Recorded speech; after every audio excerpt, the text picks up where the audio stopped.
Good evening, and welcome to Ask the Unicorn. I'm Ahura Z. I will be your host this evening, like I am every evening, and I will answer all of your questions so long as they are pertaining to the paranormal, the metaphysical, the spiritual, and the mystical. Now, before I begin, I want to take this opportunity to kind of plug a really great and creative writer, someone that has recently finished their book, and it will be, it's already on sale online through Unicorn Cove website, and also on Amazon, and also you can get it on Kindle. That wonderful writer is me.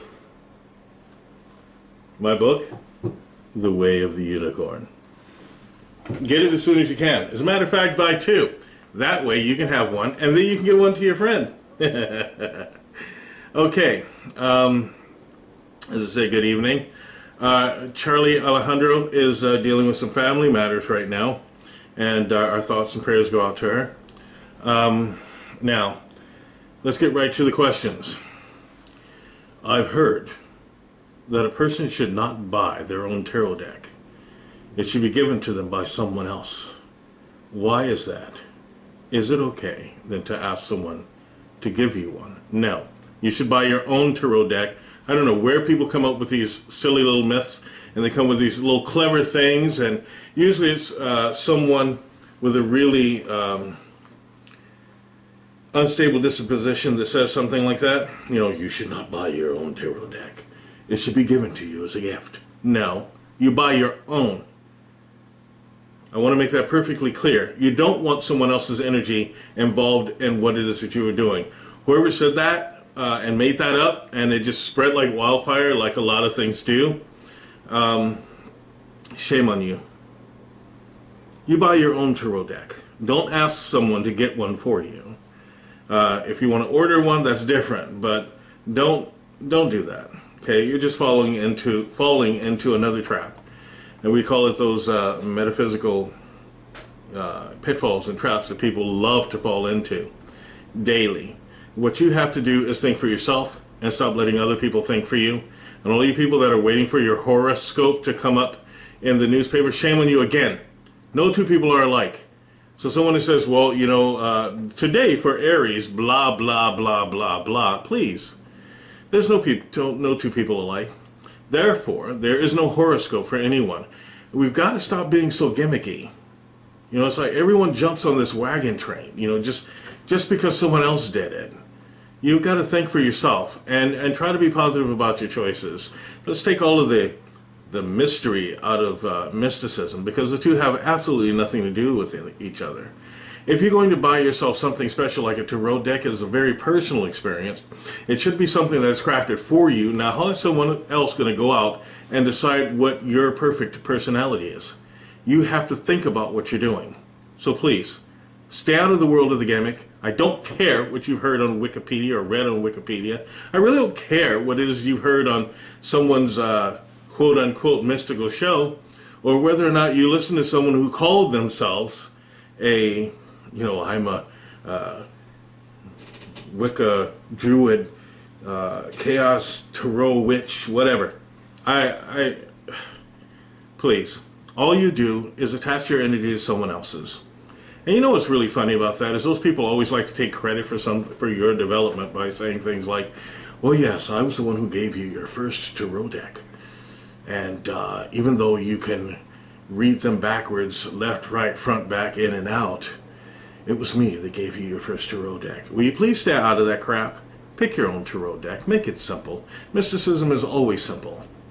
Just letting you know. Now, if you choose to go the other route and all of a sudden your energy gets tapped out to someone else, you cannot say, I did not tell you. Oh, by the way, you may find a lot of my answers kind of sharp. I do not mean to be offensive, so please let me apologize to you all in advance. My braids are out, and they have to get done, which is why I'm wearing this funny hat. But when they get back in, I'll be able to buffer things a little better. So right now you're getting just straight answers, okay? So for all of you that are weak-willed and those of you that have a poor constitution, this is probably not the show that you want to watch. Just letting you know. Okay. How do I know what I am spiritually? Psychic, saint, does it matter? No, it doesn't. It really doesn't. Try being a good servant. A servant to yourself, the world, and the universe. Try there. I know no one really likes to hear that, but even Jesus himself said that he was a servant. So try that. Be a good person. Does it matter that you're a saint? Does it matter that you are psychic? Everyone's psychic on this planet. This is a psychic planet. Be someone that's very positive and good. Make people feel better just by your presence. Start there. And then later on, you'll not have to ask me such a question. You'll find out yourself. The universe speaks quite loudly and speaks quite articulately. I believe that they can speak to you.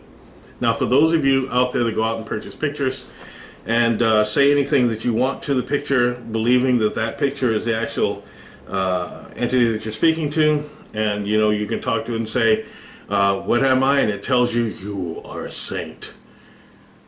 Okay, but please. It's really easy to talk to a picture that doesn't answer back. Listen, let me give you a really good thing here. If you're sitting and talking with someone that is a representative of God, a physical representative of God, and I don't mean someone who wears a fancy collar and tells you that you have to go through them to talk to God, because it's not true at all. Anyone can talk to God at any moment in time. And God always answers. Goddess always answers. But you have to be available and listen to them. Then they will tell you what you are. They will help you to understand what you are. And they will give you the steps of what it is you are. Even if it comes through another person, remember, you're also listening to the God or Goddess in that person as well. And if you can't hear the God and Goddess into a person that God has charged to speak to you, how do you expect to hear God when they're not in person? So how about we do this? Why don't you wait for the universe to tell you what it is that you are? Because I'm not going to tell you. If you ask me things like, what is your totem? Or what am I? I have one pat answer. Okay? And I have said the same answer for years. You're a dork.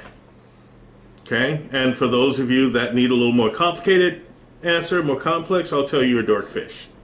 Okay? Caught you with a corn dog. Okay? I just heard Shelley laugh. Anyway. Why don't you wait for God to decide what it is you are? Until then, just be a good servant.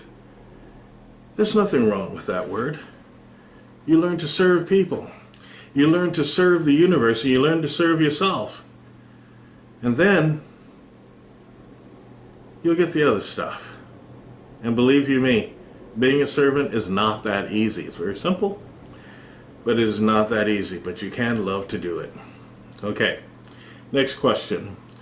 If everyone is psychic, how come not everyone can see ghosts? Because seeing ghosts is not necessarily part of being psychic. When you see ghosts or spirits, that is something that is a little different. That means that that particular psychism has grown to a level that is developed and transmuted or transformed, if you will, into something that allows you to do that. Now, if you can sit here and picture an apple in your head, you are psychic, and that's the bottom line. Remember, all psychic has to do is an elevated sense of mentality. And those things that cause a person to be extrasensory are not always dependable, so to speak, but they are definitely there. Everyone has a lesser or more degree. You don't think that just because one person is able to see ghosts, that means that you're supposed to as well. And that's kind of silly. If that were the case, then we'd all be rich, wouldn't we? There wouldn't be a 99% or a 1%. And you really have to think of it in those terms. Like I said, no two people are the same.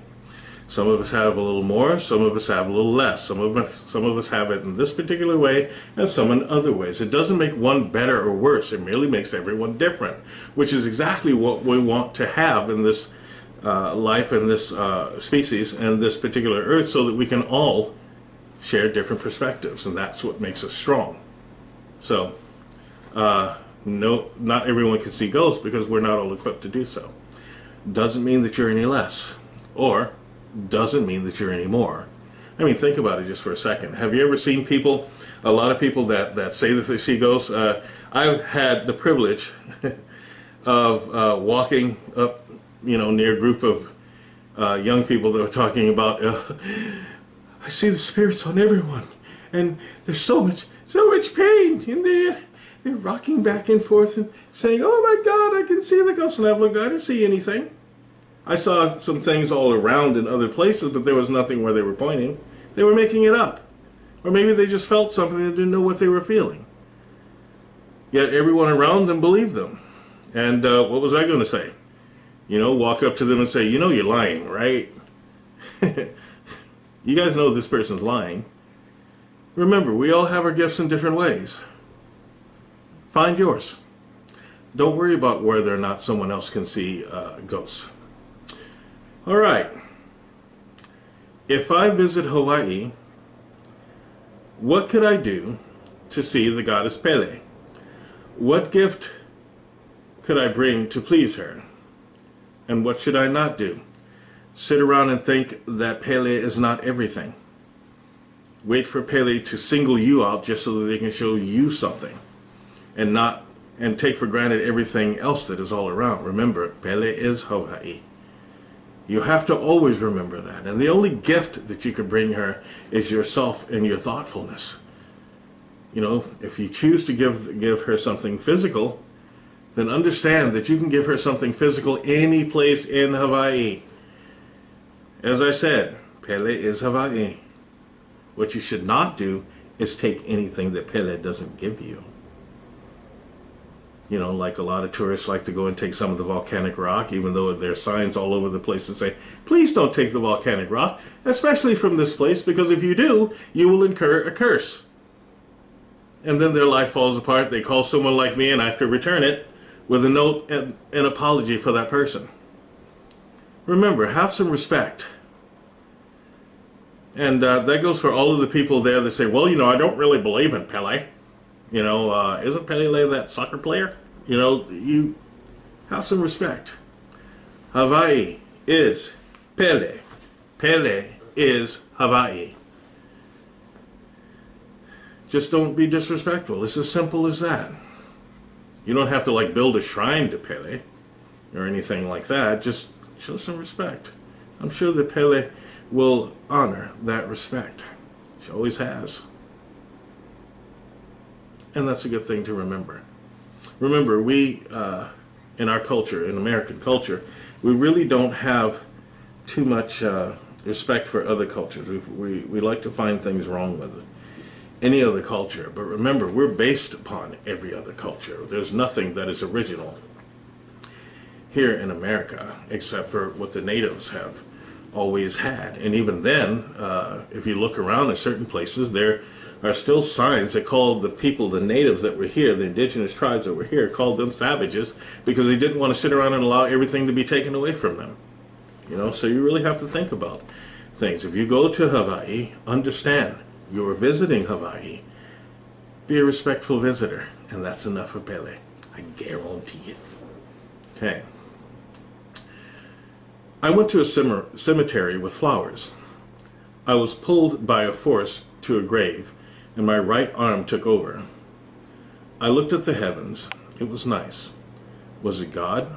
A spirit in a grave? Perhaps all of them. Perhaps all of the above. But one of the things that you might want to do next time, the taking flowers to the cemetery is one of the most thoughtful things that a person can do, and I commend you on that. It's a good thing. Do it again. Do more of it. And perhaps those entities that are still there will, know you, and they'll respect you for doing exactly that. Maybe they wanted to call your attention to one of them. Maybe you needed to be called attention to one of them. But I have to stop you at the part where you say your right arm took over. Okay? No part of you should be taken over without your permission. Do you understand that? If that ever happens to you again, then refrain from doing it. Think about it. It may have been a beautiful experience. I understand that. And I appreciate your sincerity in doing such a thing. But remember, the next time that happens, don't just sit there silently. Say, no, I'll do this of my own volition. I will be led to all of the graves. Okay? You're not showing any disrespect. You're not being mean. You're merely taking control of what is already yours, which is your body. Okay? Your thoughtfulness should be commended. I want to make that perfectly clear. Think about your method and perhaps say a prayer of protection before you enter in next time. Okay? Again, that is very thoughtful. I would love to see more people do things like that, because cemeteries and graveyards get so desecrated. Just people who are all, went and stole the clothes from the Matrix and decided that that was really cool and they're going to go and desecrate the graves. So I think that was very thoughtful of you. The next time, just realize that there are spirits there. Some of them are ghosts and some of them are just energy. And protect yourself, okay? Good. All right. What is the difference between following an impulse and letting something carry and take you? Isn't that what mediums do? No, not necessarily. There should be an obvious difference in that particular answer. One of them is allowing something to just pull you. The other one is following because you made a conscious decision to do so. Impulse does not mean recklessness. Impulse does not mean you lose control. Impulse means that you make a valid decision to do something. The other one is just being pulled. And a lot of times the lines can be very, very blurred. I hear what you're saying. You just have to really take control of yourself and understand, if you're following a force, follow it consciously. Always consciously. Never allow your body to be taken under any circumstance. Do we understand? Am I making myself perfectly clear? Good. You have to understand that mediums make a choice to do what it is that they do. And even then, if you ask them, do you just allow yourself to be taken? They will tell you no. They have some control. You're mixing drinks here. Okay, a medium always makes a conscious decision. That's what makes them a good medium. They always have control. They can decide the perimeters. If they didn't, and something just came in, that would borderline on possession, in which case I would have to shut them down, or someone like me. Okay? That really is the difference. One is one is conscious, the other is unconscious. Good, which brings about some other things. You all have to understand something. The metaphysical and mystical world doesn't just come by and slap you and decide, I'm just going to slap the side of your head and that's the way that it is. Remember, there is usually a decision that you made either before, during, or after an experience. Always. You just need to know that you are making a conscious decision in things. No matter what you may hear, no matter what it is that you may even read in a book, remember, the elements may not be at your beck and call, but they're very, very responsive. Even the rest of the spiritual world and metaphysical world is all very ordered, even though it can seem chaotic at some points in times. Because remember, chaos and order both come from the same place. If there was no chaos, there would be no order. If there was no order, there would be no chaos. So you have to think about the decisions that you make in your life and stop saying that something just took you. You made a decision to allow it to, and you need to really take responsibility for that. It's kind of like in basic things of a psychological nature. It's the most interesting thing when someone does something that they made a conscious choice to do. They will rename it something else if it doesn't come out well. For instance, a person that attempts suicide and then later on tells everybody it's an accident. No, it was an accident. That was a conscious choice you made. And it's a good thing that it didn't work, but it was still a conscious choice. If you learn to take responsibility for your actions, that gives you more power. It helps you. And not to acknowledge someone that did such an act, or to say, no, this is what really happened, to constantly remind them, is kind of like enabling them to just get away with disrespecting life. And I use that very graphic experience, that very graphic thing, but the truth is that it can be in almost anything. Don't sit and say that, the reason that you're fat is because you didn't diet, or you're not exercising. No, it's usually because you're not doing something or doing something. You know, it's the same as if a person decides to quit smoking. You can't just blame the habit. You have to make a general effort. If you decide that you're going to quit smoking, you have to do every single thing in order for that to happen. You can't just kind of lazily do it. You know, well, I'm going to quit smoking right after this cigarette, which is usually the case. Or you just finished a whole pack of cigarettes, and then you say, okay, I quit smoking, until the next time you pass by the convenience store. You know? And believe me, listen, I smoked for years and then I just quit one day. I said I'm done, and I quit. I didn't say necessarily that it was easy. I said I made a decision, and I quit. And I used every method possible to make sure that I didn't go back.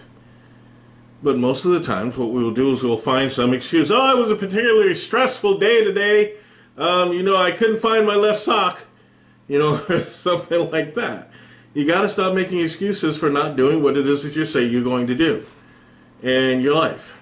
And sometimes it can be difficult, granted, but don't just excuse something away as if some force just took you, and decided that, somebody just came along and stuck that cigarette in my mouth and lit it.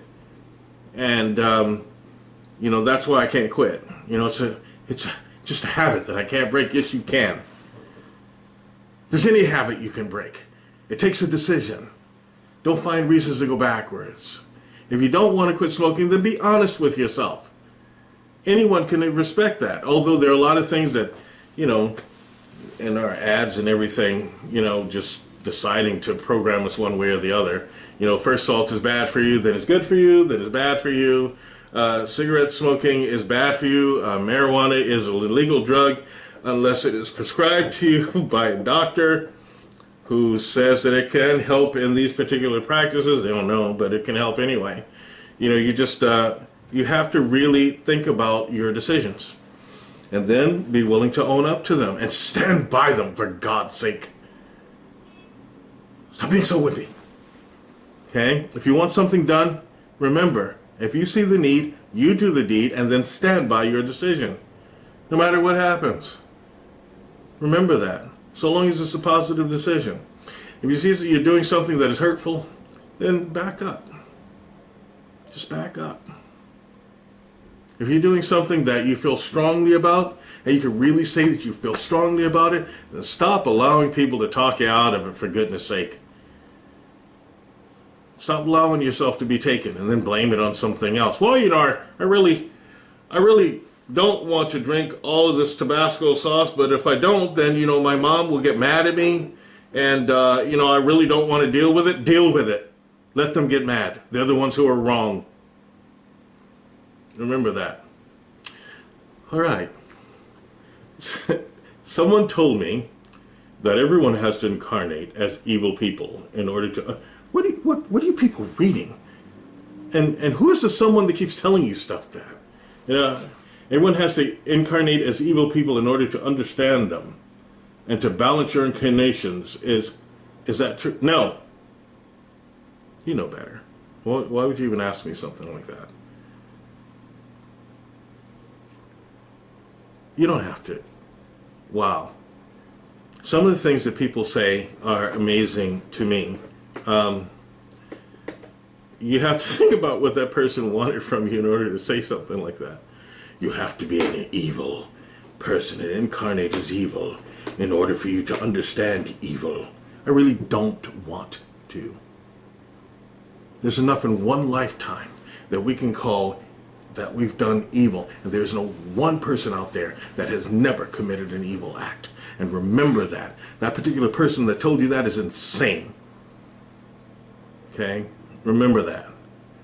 You can do evil and good all in the same lifetime. It's just a matter of where it is that you want yourself to go. Would you rather for your alignment to be good, or would you rather for it to be evil? That is up to you. That's what your free will is for. Are there... Oh, that's good.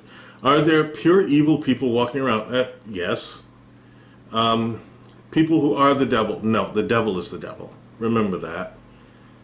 Can they be saved? Are they here to destroy? Well, that depends. That's up to them, isn't it? Maybe they don't need saving. That's what the whole religious thing is. Ironically, that a particular organization that says that it wanted to save someone wound up doing more harm to humanity than any other force that ever walked the earth. As a matter of fact, I would say that religion is responsible for more people turning away from God than the devil could ever even think to do. He doesn't have to do a thing. All he has to do is sit there and watch. And so, oh my goodness, let's see what happens here. Wow. Wow. I didn't even think of that one. You evil because you like marshmallows? Really? I didn't even think of that one. Look, there's enough good and evil in this world. There seems to be this constant battle.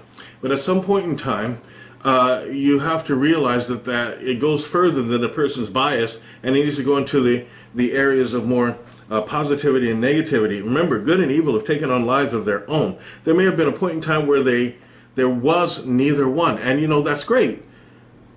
But what we deal with right now is war, famine, destruction, avarice, and thievery.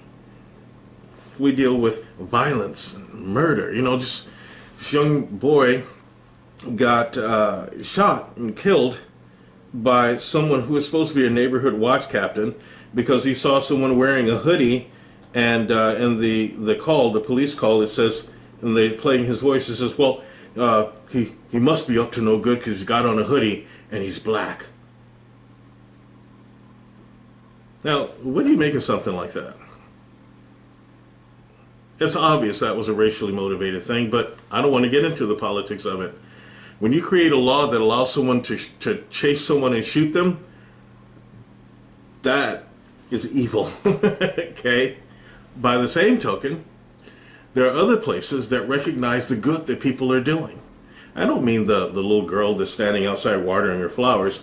I mean someone that actually does something worth a darn. Like decide that they're going to help people on an individual basis instead of giving a bunch of money to a charity and then subjecting people who need that help to the whims and biases of that charity. You go help a person individually. Help a bunch of people individually so that they can create their dreams. That kind of thing happens daily. Those are the things that are good. At the same time, the person that goes and saves someone from being killed, that is good. Remember, there's always this funny balance that happens. And no, you don't have to necessarily understand good or evil to be either one of them. Oh, here's a good question. Have you met the devil? Yes, it was a jar of mayonnaise. No, I'm just kidding. Are you afraid of him? Should we be afraid of him? Look at my face. I want you to look really, really closely because I want you to know that I mean this.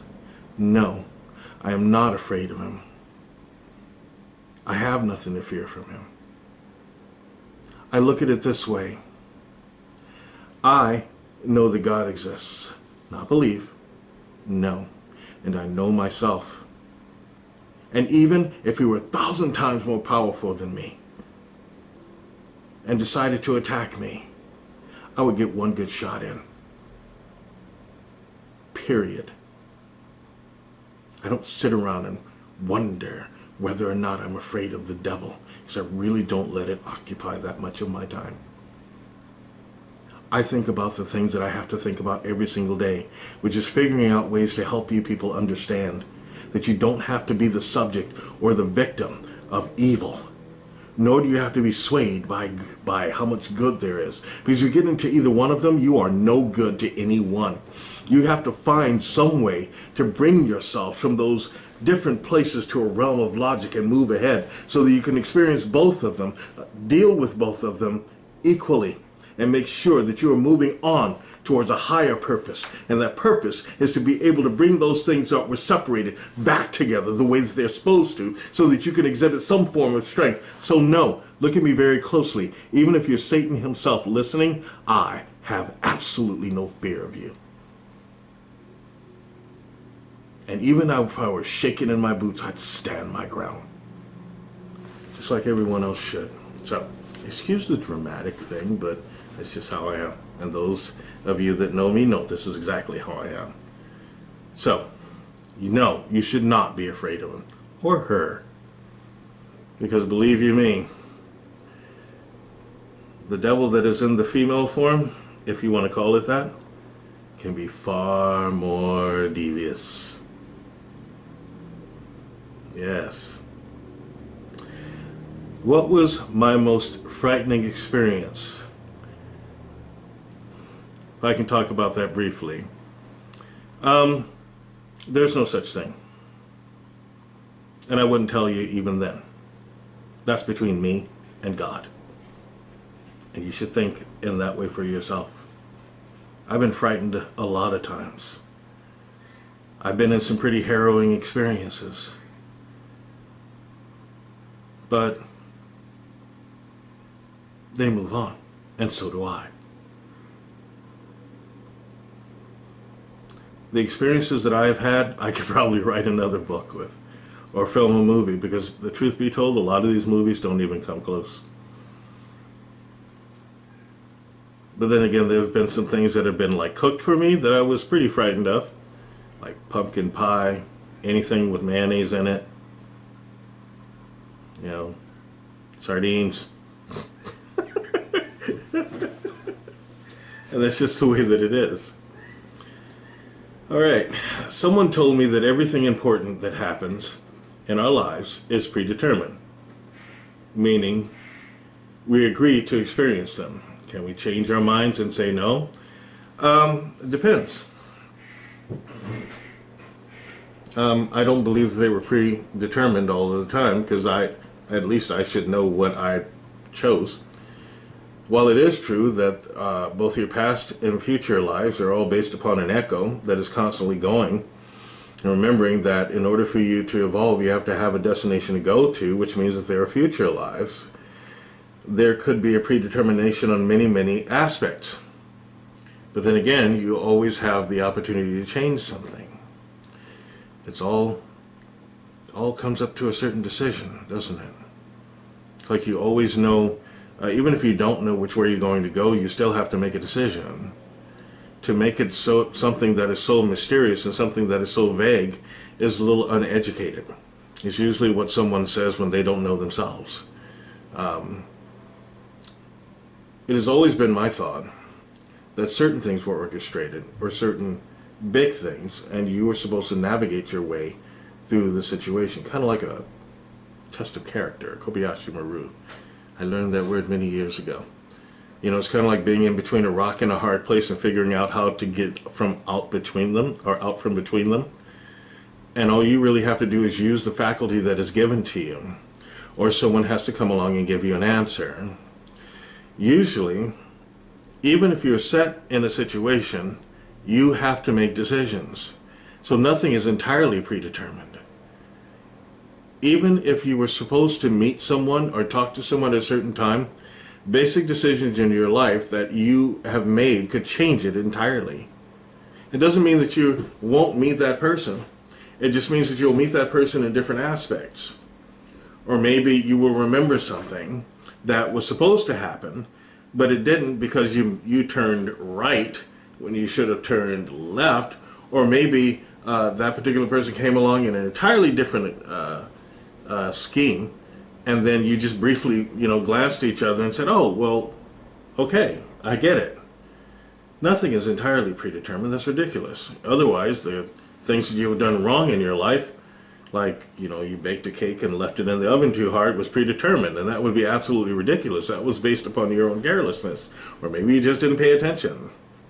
Remember, there's so many different dimensions to this particular universe. To call something predetermined is, like I said, uneducated. You really have to think about the things that you want to do. You can change almost anything. Hey, you really can't decide to change whether or not the sun rises in the east. It just does.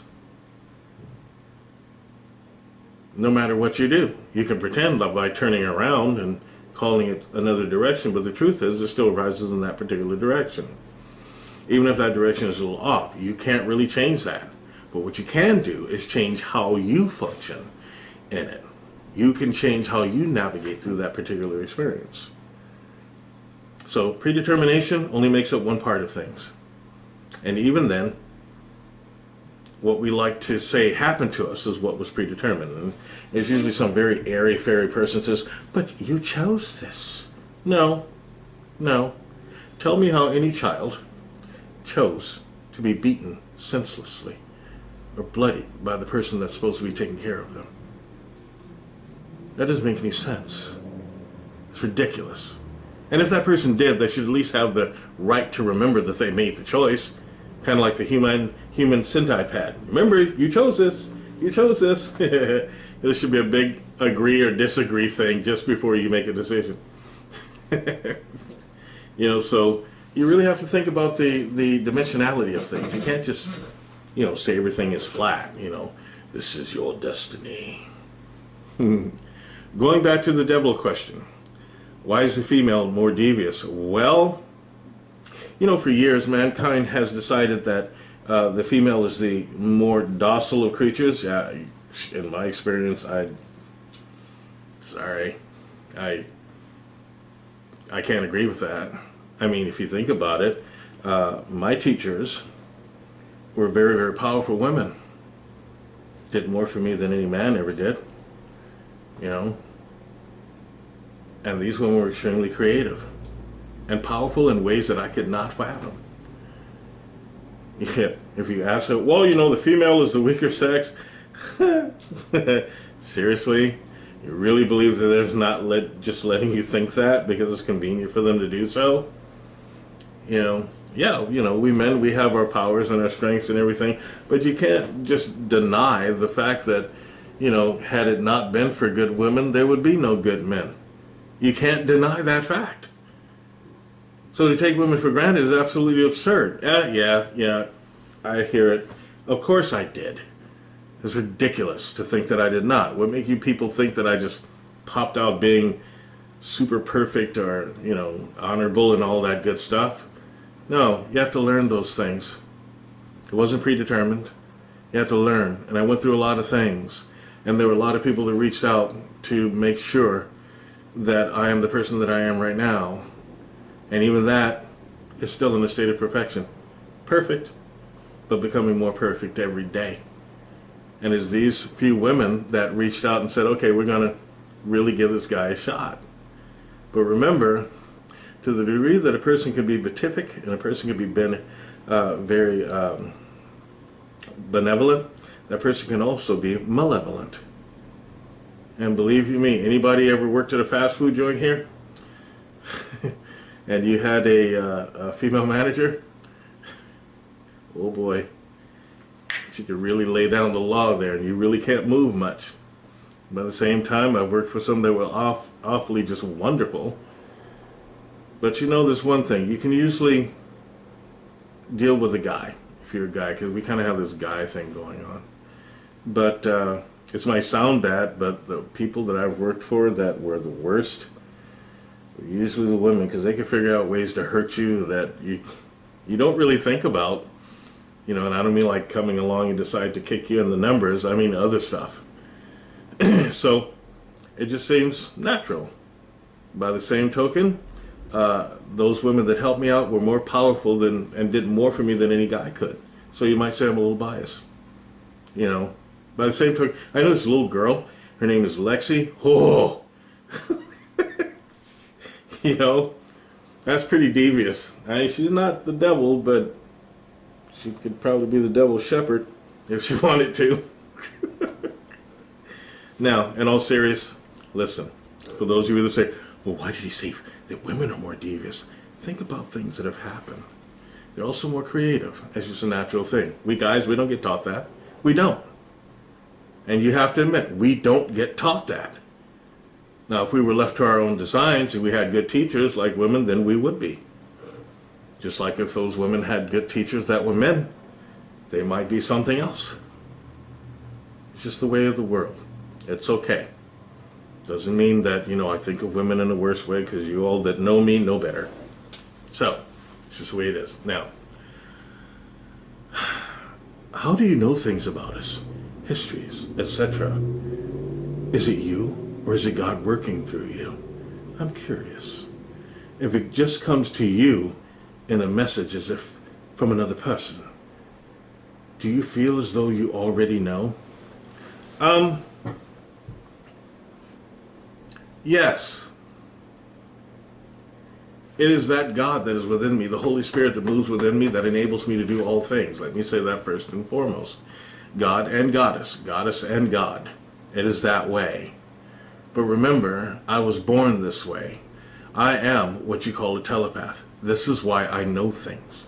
I don't think things. I don't believe things. I know certain things. It's almost like, you can say it like this. Let's pretend I come from a year that is called 2145. Let's just say. Well, try it, 2157. Okay, anyway.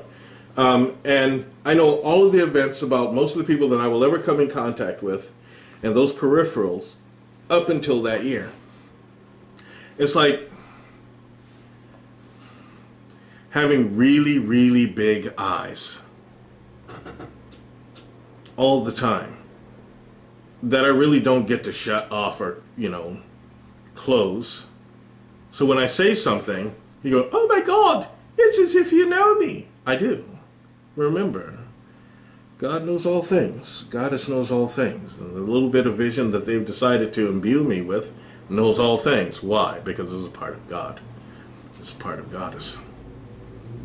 Yeah, certain things I can ask to happen for a person on their behalf. It's far too much to explain in this little bit of time that we have. However, you all know that I do teach classes, and if someone decides that they want to know a full autobiography of or a biography of me, talk to me sometimes. Just remember, the world is a lot more than you think. It's not so mysterious to me. People like to call it paranormal. And I use that word because people understand that word, but it's not so paranormal to me. It's normal. What is the difference between the holy water you offer and holy water gotten from a Catholic church? I don't know. I really don't. They may use a similar incantation. I'm not going to question whether or not their water is holy or that mine is holier than theirs. I can only tell you that the holy water that I give people works. It is made and created and invested in, charged to do something. It's just that way. Perhaps there is no real difference, depending on who actually did it. Because remember, if you're going to create holy water, remember that holy water is supposed to be something that has within it the very charge and essence of the Holy Spirit. And all you are is a vessel that makes it. So you don't really get attached to things like that. I don't worry about whether the holy water that I've created or have been a vessel for is any more potent than anybody else's. That's not what it's there for. If you start getting into that kind of thing, then it is not holy water, is it? Remember, holy is something that's based in whole. Whole, entire. So I really don't know what the difference is. Mainly because I'm not going to question somebody else's experience with the Holy Spirit. That's a big mistake. There are people that feel the Holy Spirit in the form that it causes them to writhe about on the floor, and I always thought that was strange, but I never questioned it. My experience with the Holy Spirit has been very different. It's kind of like a very fine mist that soothes and quiets everything, makes all things right, and makes everything fresh and new. Okay, is there a reason why we are attracted to certain geographical areas, Hawaii, Greece, etc.? Well, because there's some part of you that resonates to those particular places. There are a lot of places that I'm very, very attracted to.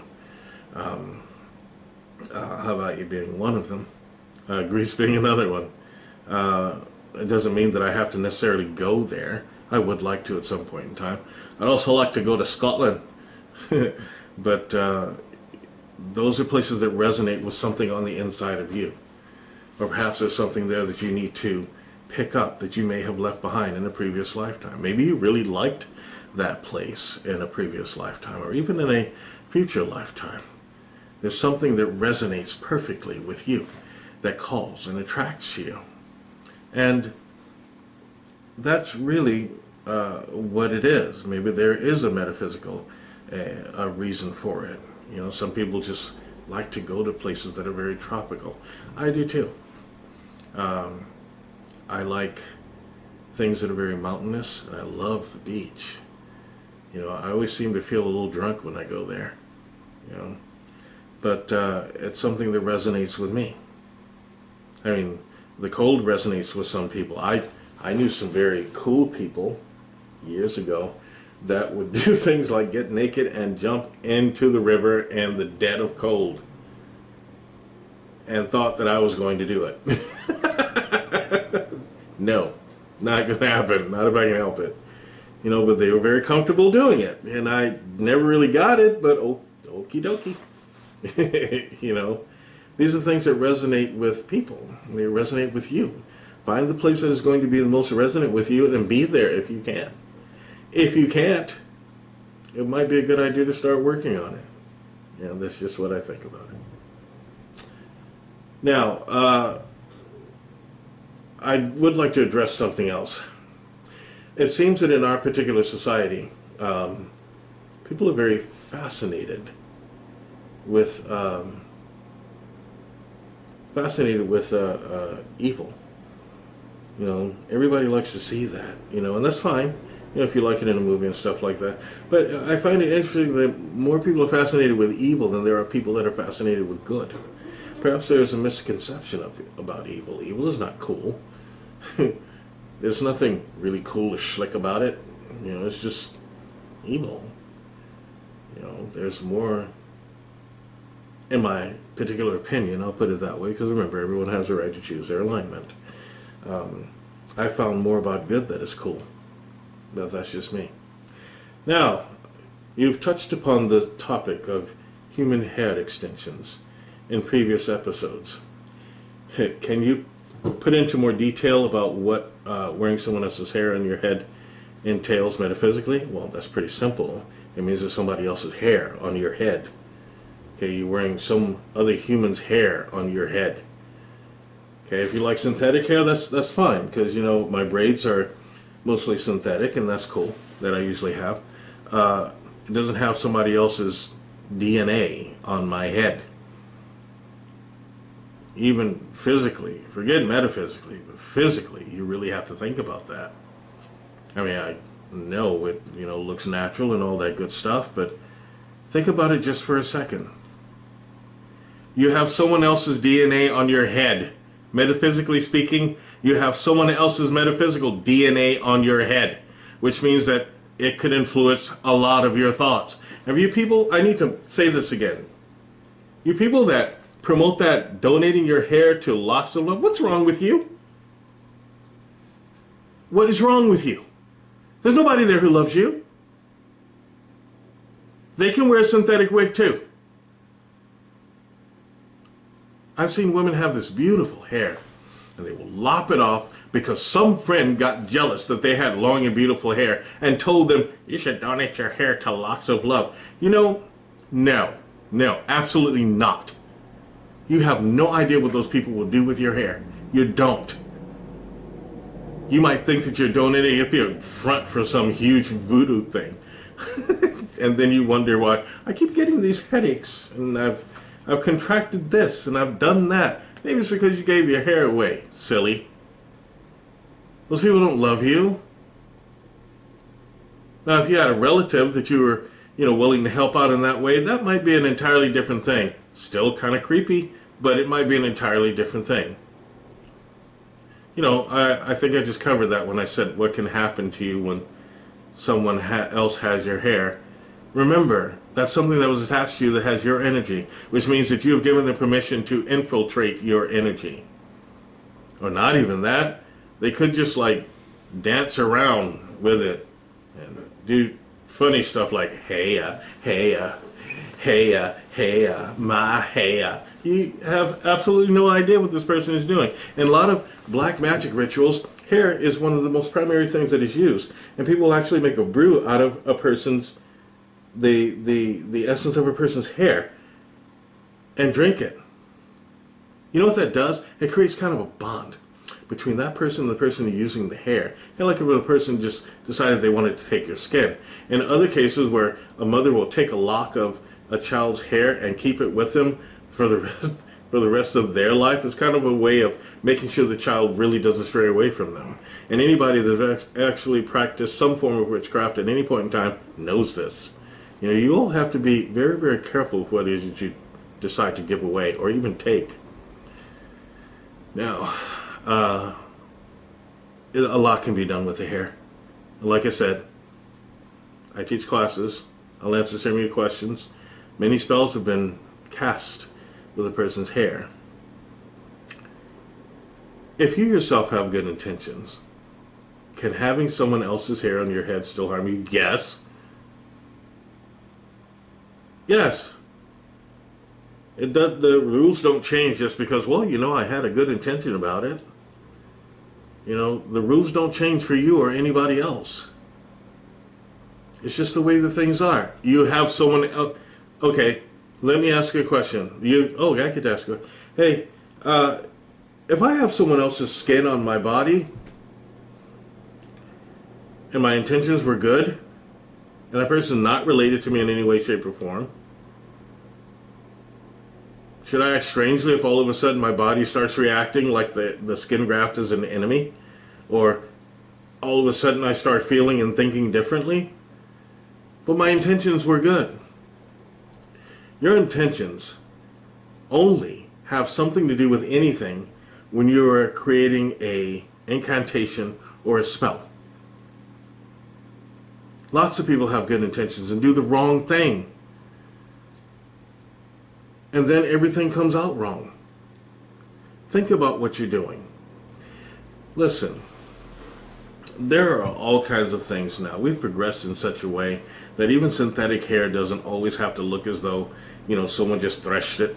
You know, they just picked it and turned it into straw. It looks good now. It looks as good as human hair. Why not try those options before you go and put someone else's DNA on you and wonder why you're feeling strangely? You know, I've known lots of people that use someone else's hair and they develop problems. You really don't want to go that route. I don't care what your intention is. You know, it's just the way that it is. I know that people like to think that their intentions mean everything. But you know, if there's two people playing, and I like using this analogy, if there's two people playing with a gun on a table and one of them gets shot, does the intention mean anything? Well, I didn't mean for either one of us to get shot, but one of you did. And that's just the fact of things. Your intention mean nothing. Now, there are a lot of people out there that wear human hair extensions. I mean you no offense, you all have the right to do what it is that you do, but don't go complaining when you try this new hair that someone donated for lack of love, and then all of a sudden your life goes awry. You asked for it. So, if you have an organ transplant, the other person's energy can affect you. Yes, it can indeed.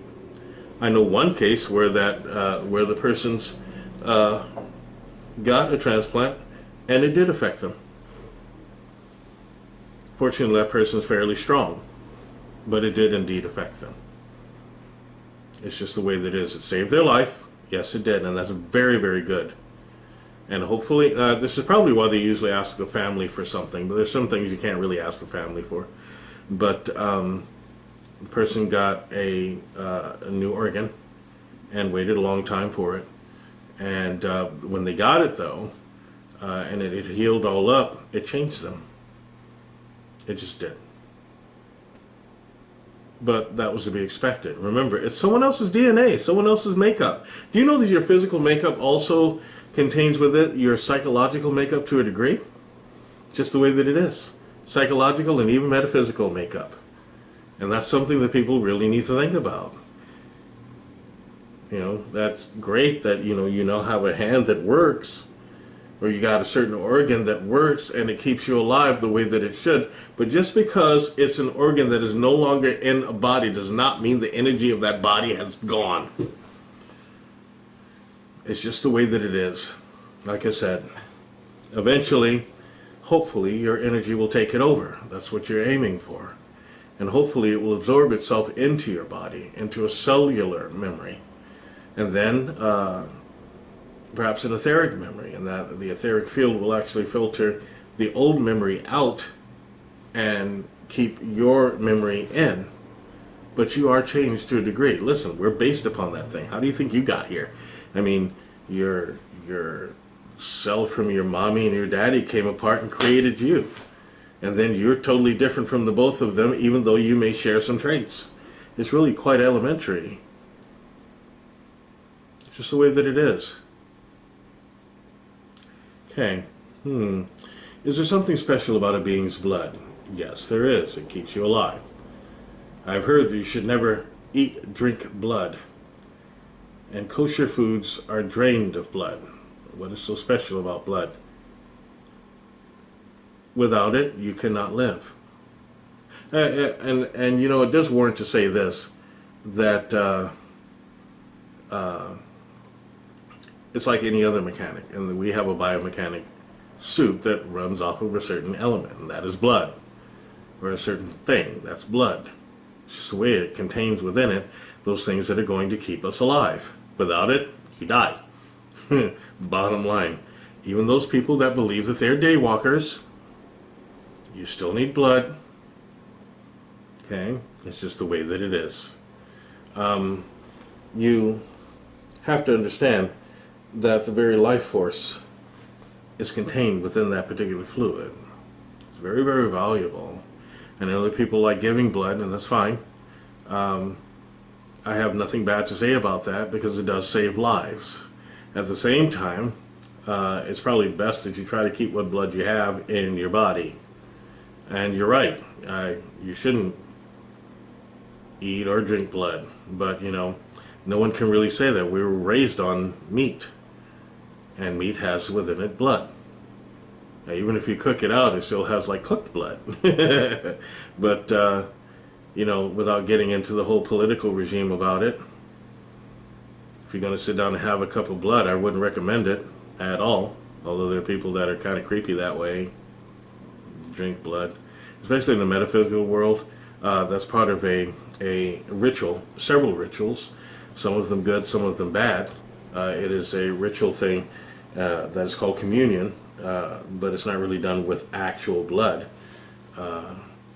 That's supposed to be the blood and body of Christ, which kind of makes me think of cannibalism, but okay. Even in those realms where people call themselves vampires, that's a form of cannibalism. That's not vampirism. Blood is special. It keeps you all alive. You ever wondered why your car doesn't run on water but it runs on gasoline? Kind of like the same principle. That doesn't mean go out and eat gasoline. Okay, for those of you that have the mentality of the person, that is the reason for putting "do not swallow" on a tube of preparation H. You know, you just don't do that. Okay, your blood belongs in your body, and it says that I don't know what they do for kosher foods. I've eaten kosher foods, I've eaten non-kosher foods, and I really don't discriminate between the two because I'm not that picky, nor am I that political about things. There are people that like to call meat murder, which is stupid. They'll go eat a bunch of vegetables and think that the vegetables aren't alive. Those are probably the same people that think that fish don't have feelings. Have someone take a huge bite out of you, see how it feels. Okay, now I have to move on. So I first off want to say goodnight to any of my little homies that are watching. All of you know who you are, so I'm not going to go through all of the names. But you all know that I love you and want you to be fresh and ready for school, so please go to bed. For those of you that are adult children, those that know me, thank you again for watching. Those that have just tuned in, I would like to wholeheartedly thank you for watching Ask the Unicorn, and do hope that you will join us again. Now, you can watch us live every Tuesday night, and tell your friends about it. Also tell your friends about the book, The Way of the Unicorn, and the book will be available on www.unicorn-cove.com. And you can call an order, or you can just sign up an order and order straight from the website. We do appreciate all of the proceeds because it goes towards shows like this. And I would like to be able to do more. By the way, I have finished Project Ainavi, the remake.